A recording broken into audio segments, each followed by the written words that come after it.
Um, well, let me welcome today's speaker, Tom Beek, who I think many of you know, but Tom is a trainer at the Bell Foundation. If you don't know Tom, let me just tell you that he's worked in English language education since 2003. He has taught around the world and is particularly interested in international education and teacher development. You may also know that Tom helped create the Bell Foundation's Language for Results International suite of online training courses, and he also works as an assessor for our free accreditation program. And in today's webinar, which is on enhancing classroom talk, Tom will explore why this is an important skill for teachers in multilingual contexts, and he'll share practical activities and resources to help you develop the classroom talk of your learners.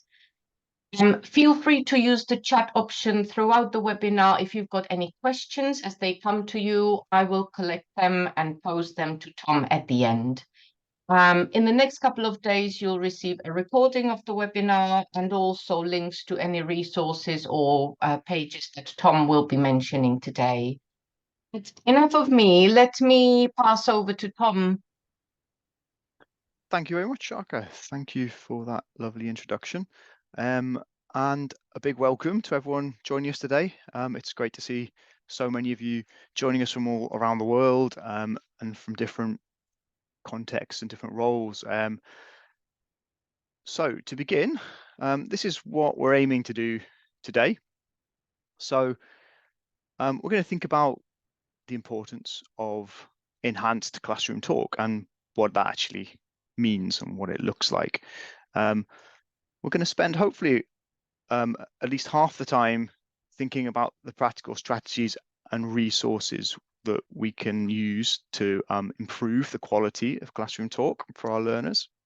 And we're also going to focus a little bit on how teaching staff themselves can adapt their use of language and plan activities to better enhance the quality of classroom talk. And overall, of course, that's to help our plurilingual English language learners become better able to have meaningful and engaging discussions and conversations, which leads to deeper understanding and better learning outcomes. So here's the map for today's session. And we'll begin just by posing the question, well, why do we need to enhance classroom talk? Why is this something that we might want to focus on? And to begin with, I want you to sort of think a little bit about your own classroom contexts. And what does classroom talk look like in your setting? So by classroom talk, I'm referring to any talking that involves your students. It could be teacher-led, it could be pair work, it could be groups talking. And just take a moment, consider what happens in your classroom or in your school, and answer the following two questions in the chat box. So, how do you think classroom talk benefits your students? And also, what makes it difficult for your students to participate in high quality classroom talk? What are the barriers perhaps or difficulties that might be preventing them doing that? So I'm going to give you a couple of minutes and perhaps people will join us as while we're waiting as well. Yeah, share your thoughts. Remember as well to set your chat settings so that everyone can see your response, because it's useful for everyone to be able to share experiences and hear what other people are thinking.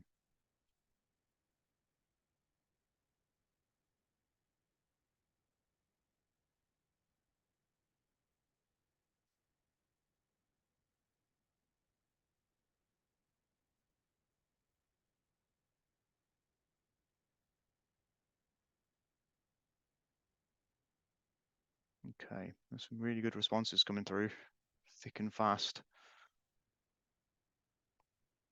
Looks like social talk.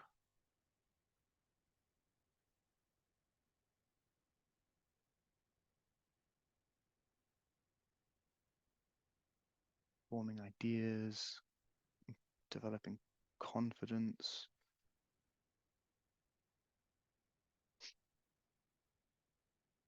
And barriers can also be confidence. Okay, so in terms of barriers, vocabulary, people are making ideas.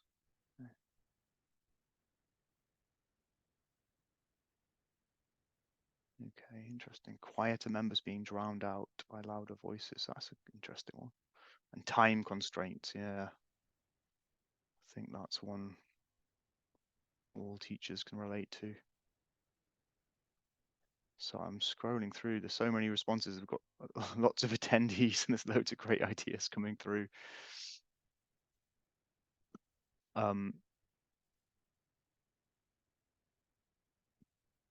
By the way, at the end of the webinar, we should be able to share the chat files with people, I think, with the when we send out the recording. So okay, excellent. Yes, students may not yet have syntactical knowledge or the grammar knowledge. Yep. Okay. And cultural differences as well. That's a really good point. Wow. Okay, so there's some really wonderful responses coming through there. But certainly, I think we can agree overall that classroom talk is important and beneficial for our plurilingual learners. But we can also see why this might present quite a lot of challenges. And certainly there's some really good examples being listed at the moment. So, given that it seems like most teachers nowadays are providing opportunities for classroom talk, then what exactly is it that we need to improve or do better? So I'll explain this popcorn image in a second, but I just wanted to refer you to the work of an American researcher and educator called Jeff Slyers, so some of you may have heard of, and he's written a lot of books on improving classroom talk. And in his research, he found that a lot of classroom talk tends to be very teacher-centered. So it's mainly centered on the teacher directing the conversations and the interactions. It can also result in lots of underdeveloped small ideas. So this is where the popcorn comes in. Students popcorn out all these different ideas, but perhaps they don't really get well developed and they kind of just get lost. And lastly, he noticed that there often is a lot of uneven participation. And I saw some of you mention this already, which is this idea that a few students tend to make the majority of contributions. So, of course, there's going to be a lot of cultural variations in attitudes to discussion and student talking. However, I do wonder how much these ideas resonate with you. I believe this research would have been taken from the US context, but certainly a lot of those observations resonate with my own observed experience, especially of monolingual UK classrooms here where I'm based, but I've also seen this in international contexts as well. So these are some of the things that we might want to think about improving. And we also want to think specifically with the lens of how classroom talk is going to support our plurilingual English language learners. And as you've just demonstrated in the chat, there are so many reasons why classroom talk is beneficial. But I think the four key ones for me include the fact that so much language development occurs through conversational interaction. And so the opportunity to put into practice new structures, phrases, and vocabulary is so important. Secondly, it can really help build the confidence and relationships between our pupils. And as we know, this is going to be super important for our plurilingual learners to feel accepted and comfortable within the class, which we know improves learning outcomes. Thirdly, it provides opportunities for repeated exposure to new and varied language that's embedded in the curriculum. So not just that social interaction, but also the use of language related to the academic subjects that are being studied at school. And lastly, it lays those foundations for academic success. And again, I saw lots of you mention this in the chat. Good classroom talk gives the students the tools they need to explore, clarify, and imagine new ideas. And we also know that classroom talk is hugely important for developing strong writing skills as well.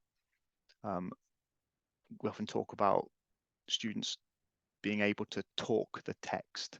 And certainly in the UK, there's a very popular scheme called Talk for Writing, which is used to develop literacy skills, with the idea that children are, given the opportunity to talk and discuss and verbalize all their ideas before they begin writing it on the page. Okay, so we can agree we want to improve the quality of classroom talk, but then what do we actually mean by this? What are the features of enhanced conversation? So we'll have a look at that next. And again, I come back to our friend Mr. Zvayas, who talks about the 3 features of enhanced conversations, and he describes 3 different talk moves, as he calls them. The first of those is building ideas. So this is the idea that students need to be able to generate different ideas, expand and refine existing ones, maybe provide suggestions or acknowledge ideas coming from other people. And of course, agree or disagree as well with ideas that are shared. Secondly, is clarifying ideas. So this is ensuring that there's a shared understanding of terms and concepts through using questions or definitions and details, or perhaps paraphrasing what other people are saying. And lastly, supporting ideas. So here we mean basically providing evidence to back up what we are saying. So often this is giving examples or explaining our reasoning. So the kind of 3 core talk moves that are features of academic conversations. So I'm going to again turn this over back to you, and I want you to look at the different sentence starters in the speech bubbles on the screen, and I want you to identify, are these examples building, clarifying, or supporting language? So just take a moment to think, and you can share your idea in the chat if you're brave. If you don't have to, if you don't want to.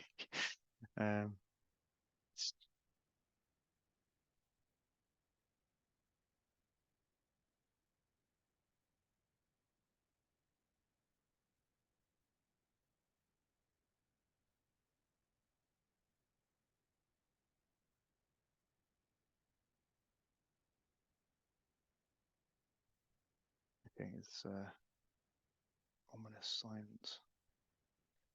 Got a couple of coming through. Clarifying? Question mark. It's absolutely fine to not be sure. Okay. Well, it seems like there's some consensus.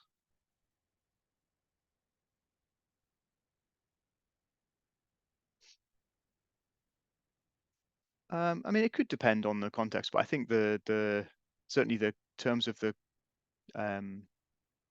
functions, there's a shared function for all these different phrases. No, I just think all of them mentioned. Yeah, I mean, there's some truth to that. There is, of course, going to be overlap between the 3 different words, but I think there's a consensus there, which I would agree, which is these are all phrases that can be used primarily for clarifying. So you can see that all these sentence starters are about getting more information or understanding more deeply what the other person is saying. And it's also about checking that you've understood the other person correctly. So often these kind of clarifying talk moves are questions, but they don't have to be. Okay, so you've got another list of different speech bubbles. So we could also, I'd like to add on to what he or she said. I wonder why. So again, Are these building, clarifying, or supporting?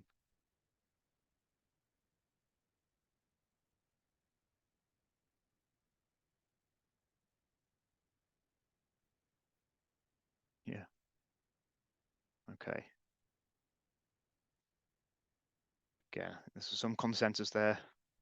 Lots of building, and yeah, absolutely, I would agree with you. I think all these talk moves are going to help build ideas, and again, notice the importance of questions here, but also making suggestions and comments as well. And it's going to be really important for learners to learn how to bring others into the conversation. So building ideas is often around that as well. So it's teaching children to bring those learners who are maybe quieter into the conversation to get their ideas, because just because they're quiet doesn't mean they can't contribute.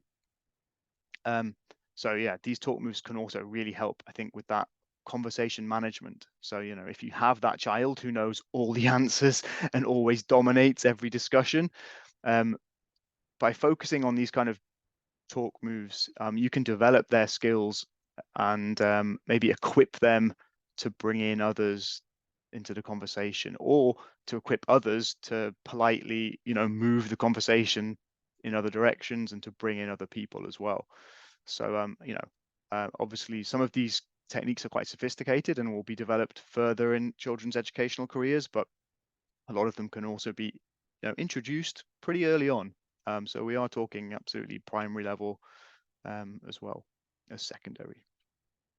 And finally, I'm not going to ask you to put your answers here, because obviously process of elimination tells us that these examples are all for supporting ideas.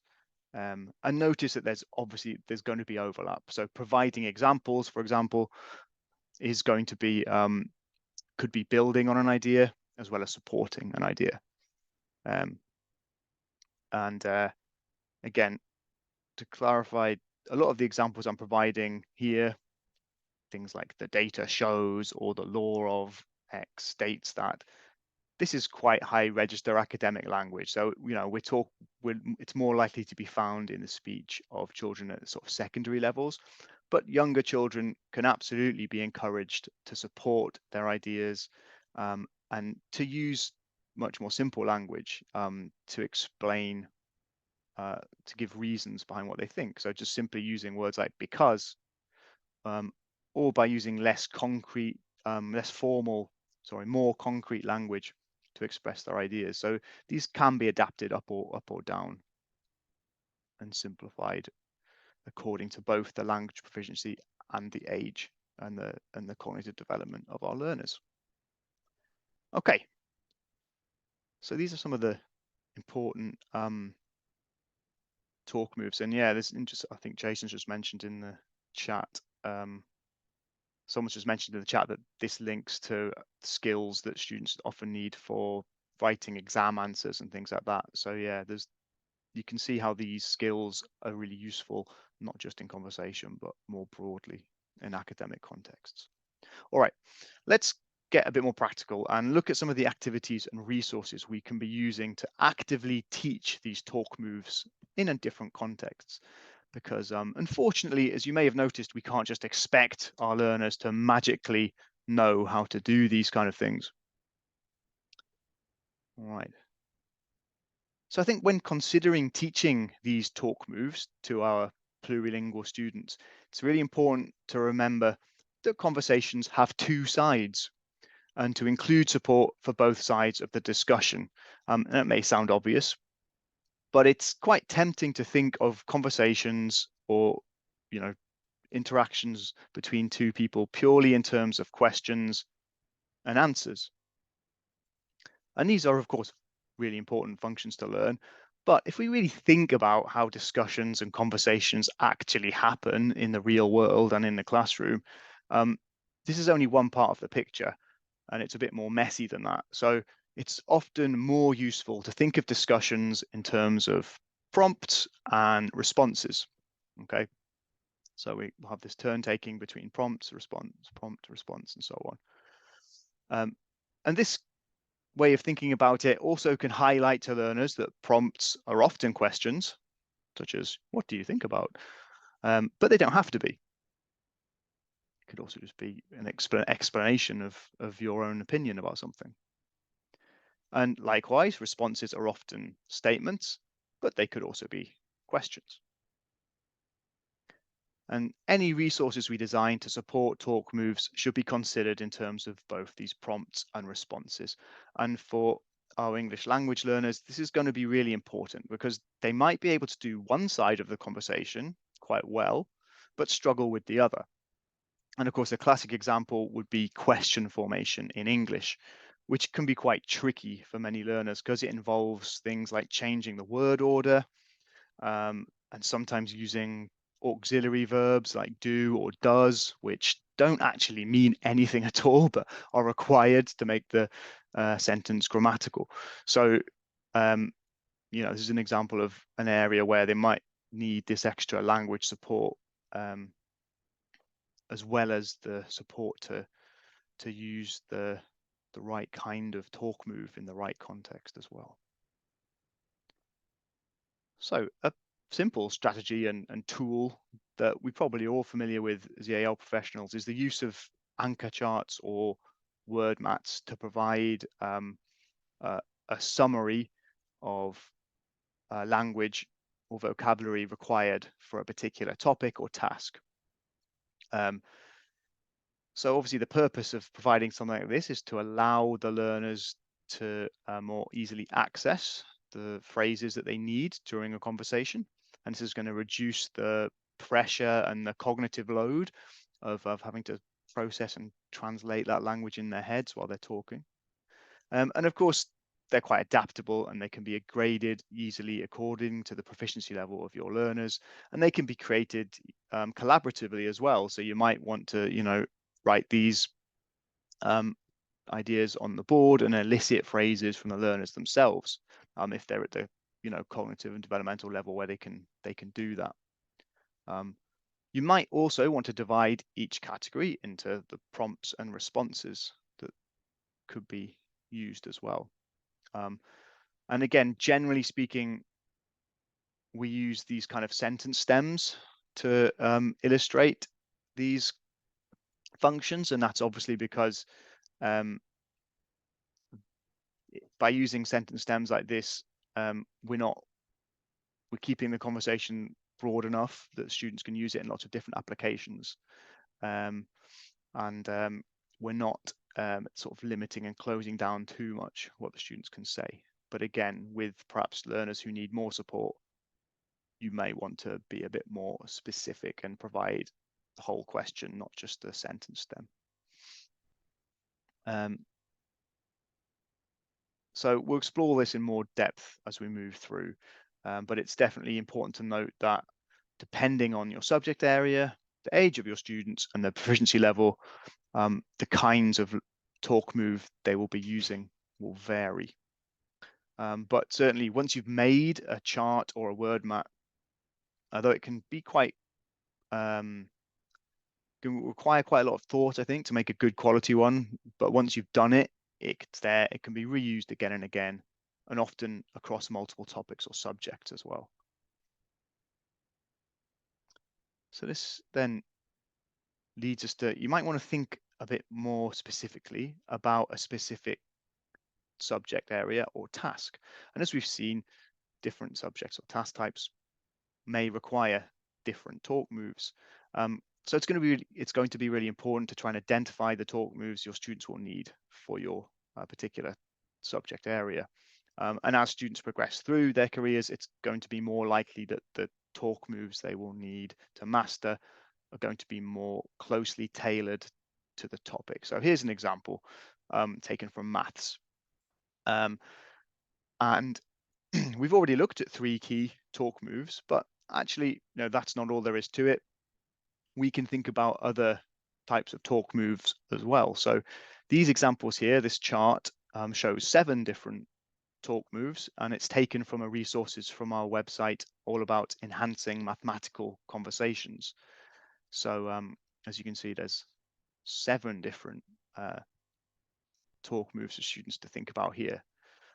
And to support these talk moves, this resource provides a scaffold in the shape of these sentence starters for each talk move. And you can see each talk move has its own little logo as well to support the idea for the learners. And again, we can see easily that this type of scaffolding could be adapted by simplifying the language, reducing the number of options, or even adding translations, for example, for our new to English learners. Or in the other direction, you could increase the complexity of the language and the number of options for more proficient learners.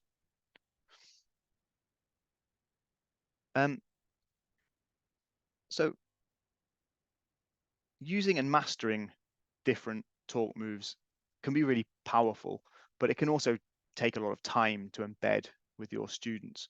So one approach to strengthen students' awareness and use of these different talk moves is to set listening tasks. And this might be in a group of 3, for example, where 2 students hold a discussion and the third student listens, identifies and writes down the talk moves they hear during the discussion.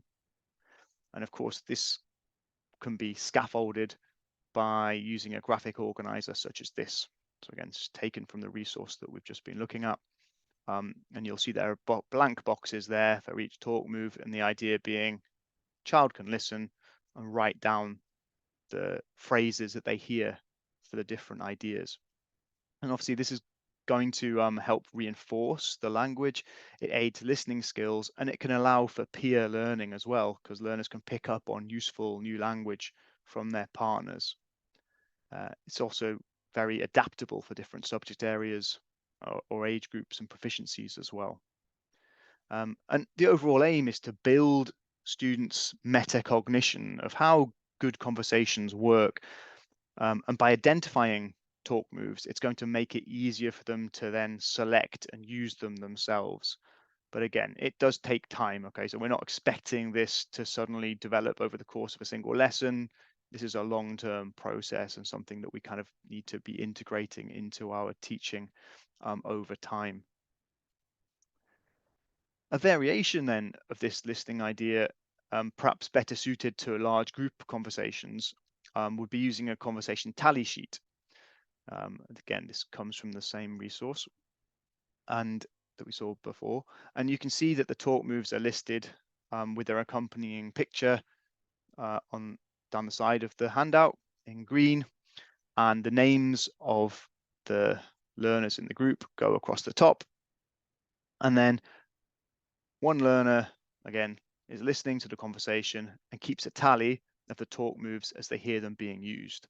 So this activity is going to help the student for all the reasons we mentioned earlier, but it also is acting as a formative assessment tool, because it's a great way for learners to become more aware of the types of talk moves that they are comfortable using and confident with, and which talk moves they need more support to use. And obviously as a teacher, that's going to also be really useful to allow you to understand where you might need to focus support too. Another way of building on this awareness raising for learners is once you've got them comfortable with using the different talk moves and the labels you're giving them, another way to really encourage active listening, especially in group discussions, is to assign hand gesture to each feature and ask pupils to use the gesture instead of raising a hand when they want to talk or contribute to a discussion. So they can indicate whether they want to add to, clarify, or support what their classmate has just said, for example. So if they want to build, then you might want to do something like layering your fists on top of each other like that for building. To clarify, you could move your fingers together like you're zooming on a touch screen to zoom in or out. And to support or add evidence to an idea, you might want to use your index finger on your against your little finger as if you were counting a list. You know, you're counting off a list of the evidence that you're adding to the argument. So of course, they're just examples. You could use any gestures that seem relevant for you and your learners, but by explicitly teaching these, um, you can teach and practice them. You can use that first maybe during whole class discussions, but then you can encourage students to use them in their group discussions as well, and small group discussions. And once students are used to these gestures, it can be quite a powerful tool, because then as a teacher, you can just use them to prompt different talk moves without even saying anything. So if you're having a discussion and all you need to do is a gesture and point at the student, and they know, oh, okay, he wants me to give another example. So I think that's quite a experimental idea, especially if you have children who like that sort of physicality to support their learning. So another strategy is called stronger and clearer, and this technique is based on providing learners with multiple opportunities to communicate the same idea with the specific purpose of improving it each time. And obviously this is going to be really helpful for our EAL learners, who are going to benefit from the repetition and the opportunity as well for peer learning. And there are lots of ways of doing something like this, but here's one example using a template like this, where there is a discussion question at the top. In this case, it's kind of a history topic. There's a space for students to write down their own notes. Now, this example is taken from Jeff Svires, who I mentioned earlier. And again, his materials are aimed at all learners, not just English language learners. So he's suggested 2 or 3 key words. I would suggest for our English language learners, you might want to be a bit more detailed than that. And finally, there are spaces for their own notes and gaps for spaces for them to note down any new ideas or language that they take from their discussion partners that can make their idea stronger and clearer. So let's have a look what this might look like in practice. We'll continue with our history lesson topic. So imagine that we've set up a discussion activity. The children all have their own discussion question connected to the topic, and they have to find a partner to talk to. So they read their question to their partner. They then explain their own position or an opinion about that. They can agree or disagree, and then they're going to listen to their partner's opinion. And while they're listening, they will note down any ideas from their partner that they can add to their own argument to make it stronger or clearer. And then the repetition comes in, so they find other partners to talk to, and they repeat the process as they move around the room. And this usually ends up with each child writing up their response to the question, building in all the new ideas that they've picked up. Now, I think we can all imagine this is a potentially really useful strategy, that's certainly one that could be used with learners who are already very proficient in English. But how might we adapt this for our plurilingual English language learners to make it more accessible for them? And so I think a few things we might want to consider are things like allowing for translanguaging and translation during the activity. For example, if the students don't know a word or a phrase in English, they can provide it in their own language to keep the conversation flowing, especially if your learners will share a language. Alternatively, they might want to write down a word in their own language when they're making notes, and then they can use a translation tool later at the end of the interaction to find an English equivalent. So, you know, they can kind of keep notes and refer back to them later as well, like whatever is going to facilitate the conversation and make it flow.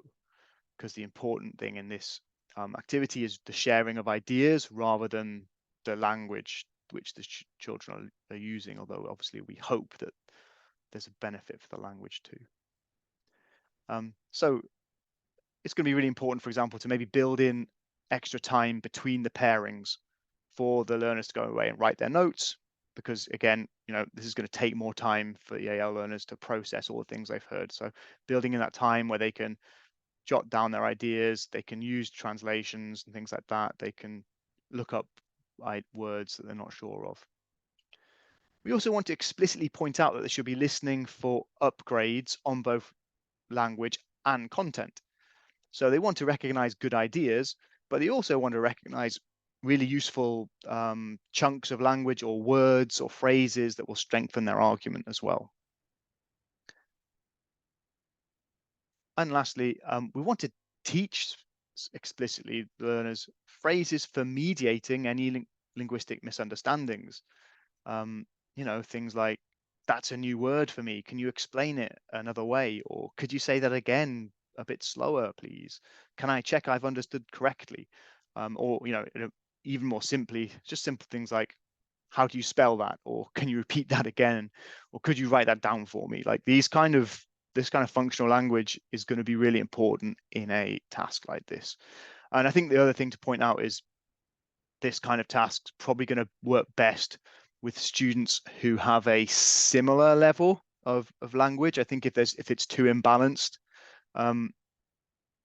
between proficiency levels, then obviously the higher proficiency students will feel frustrated, like they're not getting anything from the lower proficiency learner, and the lower proficiency learner is also going to feel like overwhelmed and maybe intimidated by the amount of information that they're having to process. So I think, yeah, it's bearing in mind the kind of classroom you've got when you're using an activity like this. But again, there's lots of potential for things like peer learning. And once students understand this kind of activity, you can do it over and over again.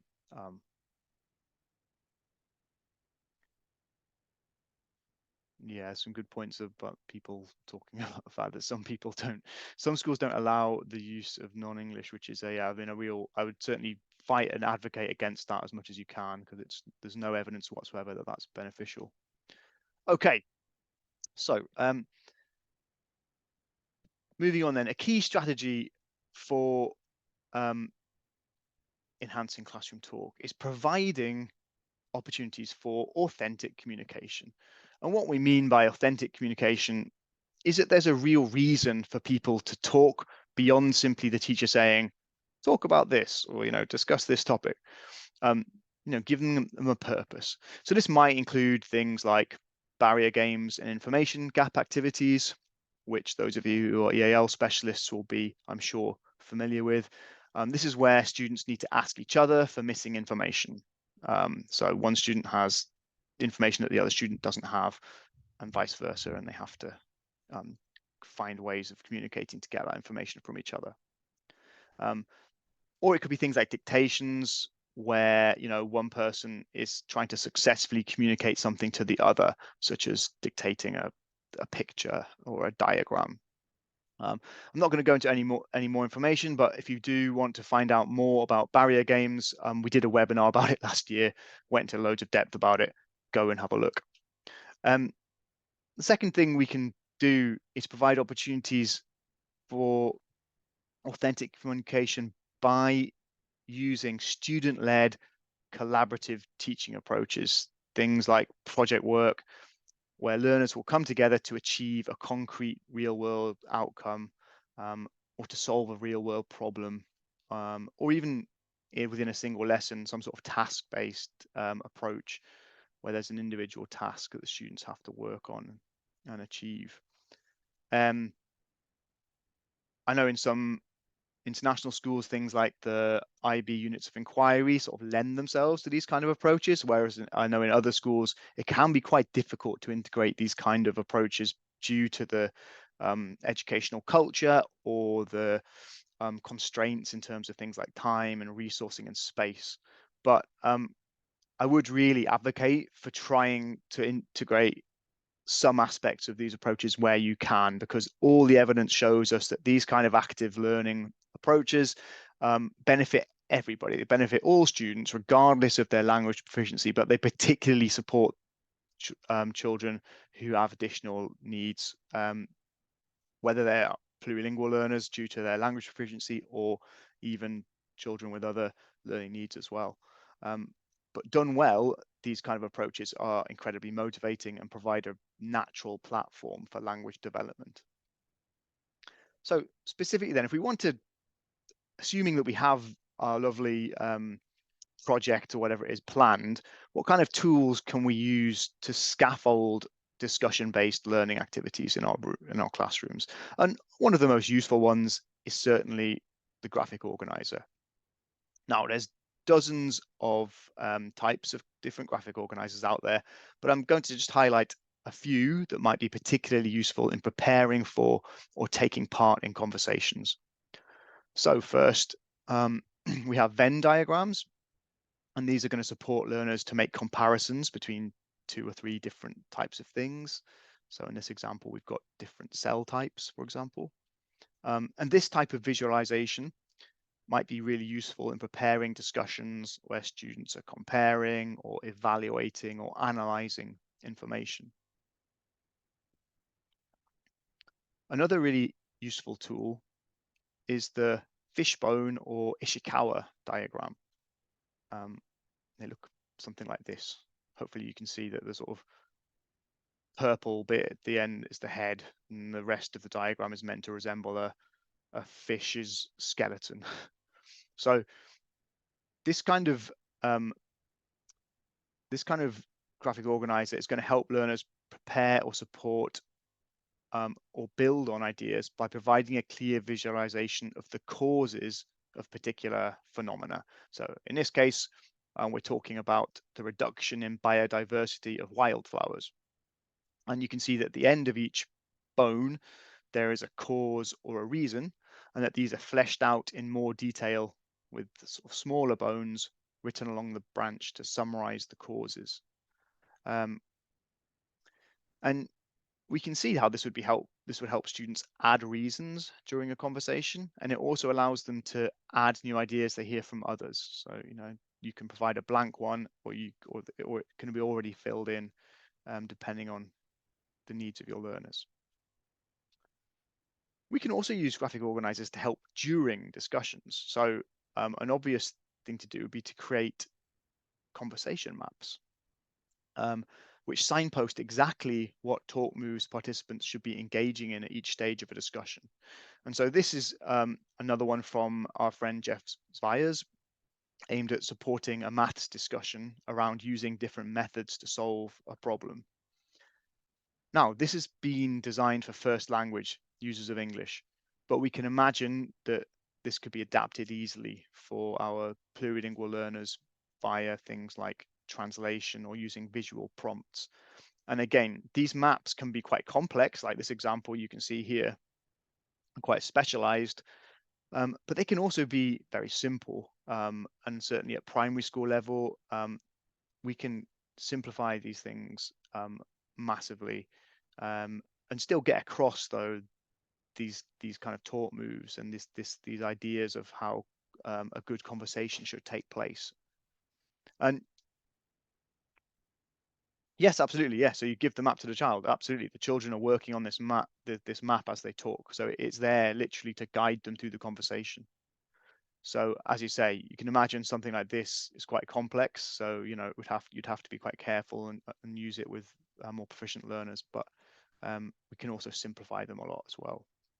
And you might wonder about how you go about creating one of these. And I think it certainly isn't something that would be easy to do, but the answer lies in understanding really clearly what the purpose and outcome of your discussion is.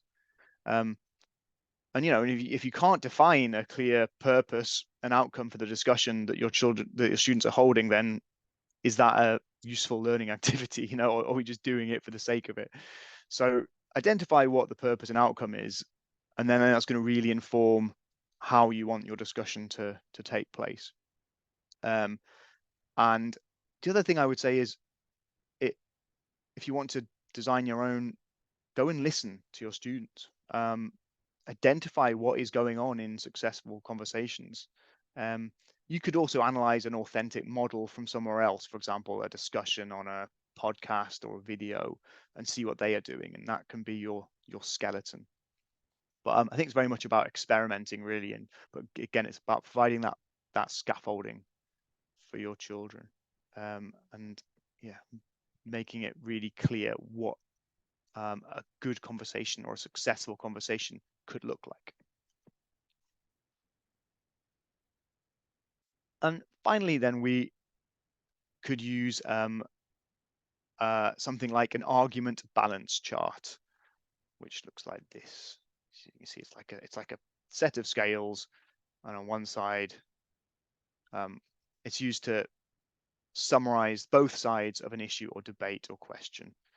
So you can see on one side you might have the reasons against an argument, and the other side reasons for. And again, this is something that could be prepared in advance, such as this example on the advantages and disadvantages of using social media for teenagers, or you could be provided blank and completed during a discussion. But either way, this is going to help learners to build ideas and to support their arguments during a discussion or a debate kind of activity. So this is just a really brief selection of possible graphic organizers you might find useful. And for more information, again, we did a webinar all about graphic organizers specifically last year. So please go and watch that for more inspiration.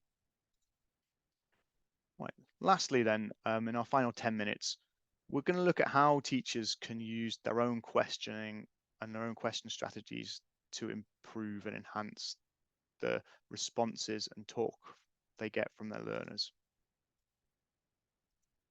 So many of you may be aware of the think, pair, share strategy of questioning. So this is where the teacher asks a question and you give children time to think of their own answer individually. They then pair, they talk about it with a partner, and then it's shared with the class or the teacher. Now, we do this because it provides better quality responses, and it's obviously useful for our English language learners because it gives them more time to formulate, practice, and refine the language required to give a response. But it's useful for all learners. But of course, this is also an opportunity to enhance or upgrade the quality of the talk that's happening during this process. So in the elaborated think, pair, share, what you might do is in the pair share section, you could instruct them to use at least one clarifying question. Could you say that again? What do you mean by, and one supporting question, for example. So how do you know this? Or can you give me an example of that or something like that? As a way of practicing these conversation skills. So it's just, yeah, it's giving them that extra prompt to practice using those skills. But I suggest that you only introduce this elaborated approach once your learners are fully secure with the basic think, pair, share routine. And I know a lot of schools kind of have this well embedded, and that's really great if you're doing that. But yeah, again, if you're not, make sure they're used to the basic structure before you start elaborating on it, or you'll just overwhelm them. The other thing we can do is change the third turn. So again, a typical teacher-pupil exchange has 3 parts. Number 1, initiation, usually asking a question from the teacher. Secondly, a response from the student. And thirdly, some kind of evaluation from the teacher. This is often known as rubber stamping. So this idea of yes, good, or no, that's not right. It's very common for teachers to use this as part of a plenary discussion. But the drawbacks are that it can close down discussion, can limit discussion a lot, because children are simply waiting for the stamp of approval from the teacher. And also, as soon as the teacher nominates a child to answer, the rest of the children stop listening. So we can strengthen this process by changing the third turn, which is this kind of evaluation section. So instead of jumping in with a rubber stamp, we do something else. But what could that be? Well, I'll explain the cute kitten in a second. It does have relevance, I promise. So you may know that certainly in the UK, but using hands up method of gathering answers from students is increasingly not very popular with teachers. And that's because it has lots of potential problems. So, you know, if we're using hands up, only people who know the answer tend to volunteer. As a teacher, there's no way of knowing who knows what in the classroom. And it allows our students to opt out and just, not participate. So instead of that, we might decide to use what's called a cold call technique. So that's where the teacher nominates or cold calls who gets to answer the question. And so this can be fairer, and it allows the teacher as well to be more strategic because we can choose who's answering the question. And one possible procedure for cold calling is this, and it comes with its own rhyming mnemonic because it seems to be the law that all questioning strategies have to rhyme. So this one is called pose, pause, pounce, and bounce. So you can see where my kitten comes in now. It's all about the pounce, and the bounce, the ball, is representing that. So what does that mean? Okay, so pose is the teacher asks the question, pause, the teacher waits for a response.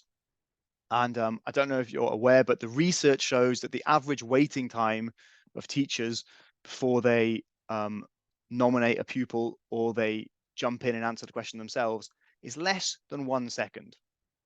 And if you think about the amount of processing time that language learner is going to need to think about what their answer is, then translate it into English, and then give the answer, that's not very effective. So we ask, we wait, we pounce or nominate a child to answer after they've had some time to think. And then rather than say, yes, that's great, or no, that's wrong, someone else, you bounce. So you ask someone else to build on the answer. You bounce it around the room. So it might look like this. So rather than initiation, response, evaluation, the process goes initiation, response, and then using talk move prompts to build on the idea of bringing in other students. Can you add an example? Or do you agree? What do you think? Before finally there's some sort of evaluation or explanation phase. So that's the pose, pause, pounce, bounce technique. And finally, just to summarize everything we've talked about, we need to plan for enhanced classroom talk. It's not just going to magically happen. And so the things we need to be thinking about then are, firstly, providing those authentic opportunities for talk and communication, building in thinking time. I just mentioned the importance of that. This could be providing time to plan ideas more formally, for example, using graphic organizers or word mats to order your ideas and to write down your thoughts before talking. Or it could happen more spontaneously by using the kind of questioning strategies that allow for thinking time during kind of those sort of live discussions, those kind of live plenary discussions we have in class. Thirdly, we want to vary the discussion formats we're using with our students as well, because different learners have different preferences in how they communicate. Some prefer talking in a group, some prefer pair work, and also different types of discussion will require different talk moves and different communication skills. So having a balance of different discussion formats is going to allow for a more holistic development of skills, and it's going to keep learners more engaged and interested. Next is, don't forget to listen. I talked about the importance of listening earlier, but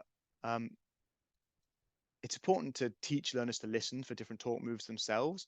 But as a teacher or educator, it's your job as well to listen to what your learners are doing during their discussions and notice what they're doing well and where they might need more support and guidance. And lastly, and again, those of us who are EAL specialists, this might seem obvious, but it's really, really important for our language learners. We need to scaffold and explicitly teach and raise awareness of the language needed to do these discussion tasks. It's all very well knowing about the different talk moves, but if we don't have the linguistic skills to implement those, the students are still going to struggle. So this is about not assuming that students will automatically have the skills for academic discussion tasks, even if they are really great communicators or really fluent communicators and are really happy to talk generally in class. Having high language proficiency is not the same thing as being a great communicator, and vice versa. I think we've all met those kind of new to English or early acquisition learners who are incredibly effective communicators because they can use a lot of really effective non-linguistic skills to compensate for their lack of linguistic knowledge of English, and they will just talk and talk and talk at you. But it's not the same. Just because they're very fluent doesn't necessarily mean that they don't need support for using language in more academic settings. And likewise, they might be really have high levels of communication, but it doesn't necessarily mean that they know when and how to use talk moves and things like that, even if they have the proficiency and command of the language.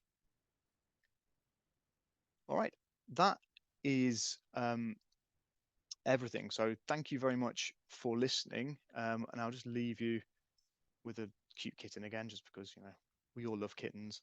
And I don't know, I think we've got a couple of minutes if there are any questions. I don't know, Shaka, if there were any.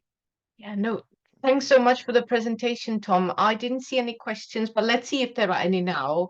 I found that point about the wait time, really interesting. Like I've seen the studies in the classroom. It's so difficult to be patient and to wait, isn't it?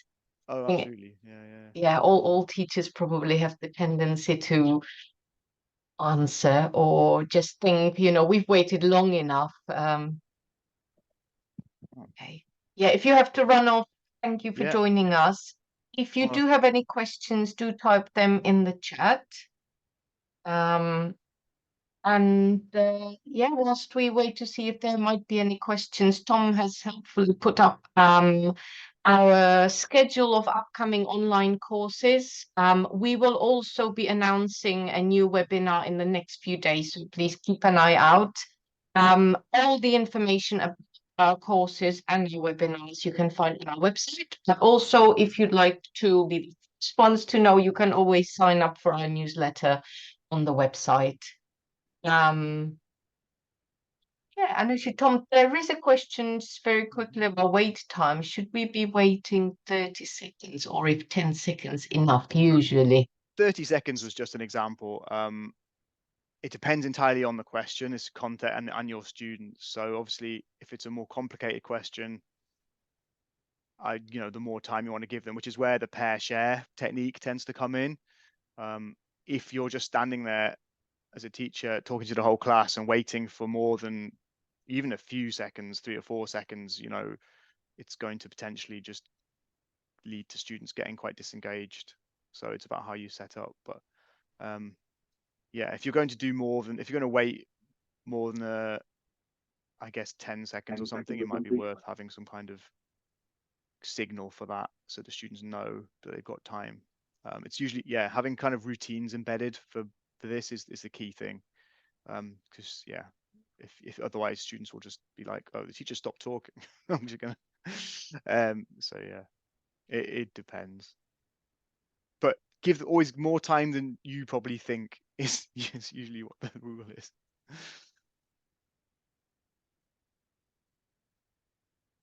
Okay. Yeah, Thanks, yeah. Tom. And I think, yeah, we need to finish now. So just a reminder, there were some questions about the webinars you've mentioned and so on. We will send a follow-up email within the next 48 hours. You will get a link to the recording of this webinar, but also all the links to any of the resources that Tom's mentioned, including the past webinars, which are still available. So you can go and watch those when you have a moment. So thank you very much for taking part in today's webinar and hopefully see you again soon. Yes, thank you everyone. Bye bye.